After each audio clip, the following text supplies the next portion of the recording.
I'm going to do something a little different today. I'm going to start with an oracle card that tells us the undertone of the current connection. So whether you're together, whether you're in separation, no contact, let's see what the undertone is between you and this person. I get the feeling that you're probably going to run into this person at some point. It's going to feel like a fated encounter. There's a way that you two understand, you each understand the way that the other balances you out in a certain way with this yin and yang card. The serendipity, it's interesting because there's an angel and a stag and somebody in a boat behind some rocks. So I get the feeling that there's somebody in this connection who is quite spiritual, probably you, since you're watching a tarot reading. And the other person is very much grounded in reality. Like they are in a boat, they have a hat on, they've got a life vest, they're behind some rocks, like they're very guarded.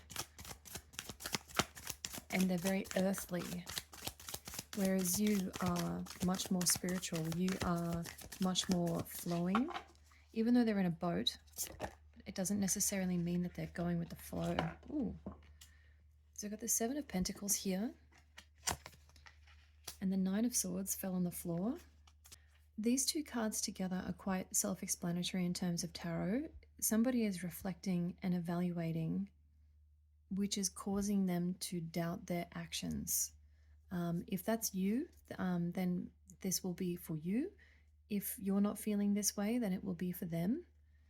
Let's see what it is that this overthinking has to do with. Why is this person overthinking? These are the qualities that they see in you. These are the things that they're reflecting on right now that's causing them to doubt the action that they've taken with this connection. They see how they've somehow managed to see you in real life interacting with others in a really carefree and happy way.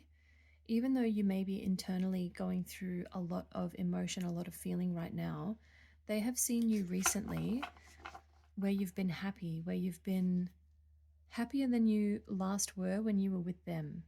And that's causing them to worry that they were the problem in this connection. What's causing their self-doubt? I don't think that there was a lot of reciprocity in this relationship when it was occurring. Two of Wands and the World. At the moment, I would say that this person's main focus is planning their own future. I'm just going to cover her.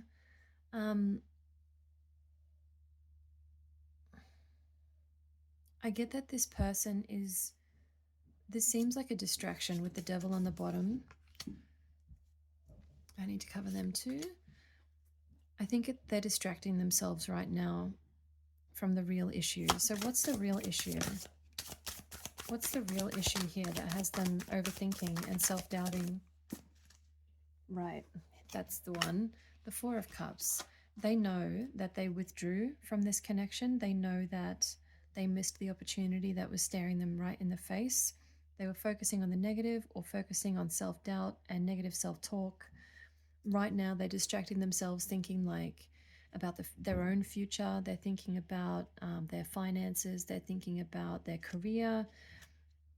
But ultimately, the thing that's sitting underneath all of that that's causing these sleepless nights for them is the fact that they passed up this incredible opportunity.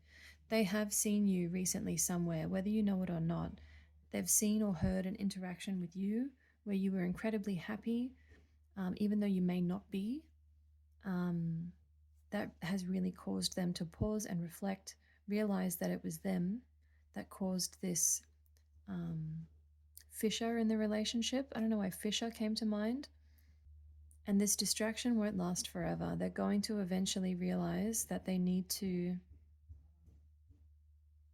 accept these feelings and process them in order to either come back towards you or move on from this connection. So let's do a part 2 where we'll look at what comes next.